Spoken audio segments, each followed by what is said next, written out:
Тешка сообраќајна несреќа се случи на еден од најпрометните булевари во центарот на Скопје. Велосипедист загина на лице место, откако бил прегазен од патнички автомобил. Крвта на асфалтот и искршената шофершајбна сведочат за загубениот живот. Автомобил од марката Passat околу 12 часот и 30 минути го удрил велосипедистот кој веројатно се обидувал да помине на пешачкиот премин во близина на мостот Гоце Делчев. Возачот потоа го оставил автомобилот и избегал, а полицијата трага по него. Се уште не е позната возраста на жртвата. Денеска околу 12 часот и 30 минути во секторот за внатрешни работи Скопје е пријавено дека на булевар Гоце Делчев во Скопје се случила сообраќајна несреќа во која учествувале патничко возило Passat со скопски регистарски ознаки управувано од машко лице и велосипедист кој починал на местото на настанот. По несреќата возачот со возилото Passat го оставил возилото и заминал од местото на настанот.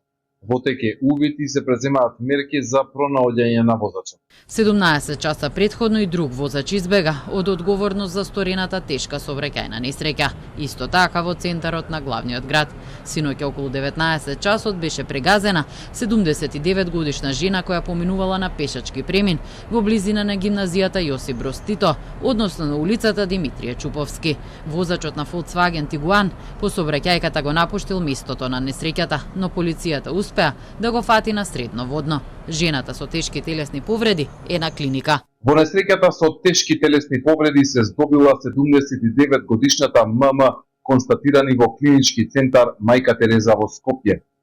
Подоцна, по превземени мерки на локалниот пат за средно водно е пронајден и лишен од слобода возачот АА.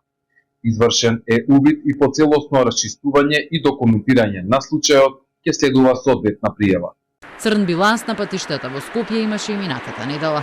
На 28 октомври на улицата Перо Наков во главниот град беше удрено 11 годишно девојче, а возачот на автомобилот не остана на местото на несреќата. Девојчето се здоби со полесни повреди и е пуштено на домашно лекување.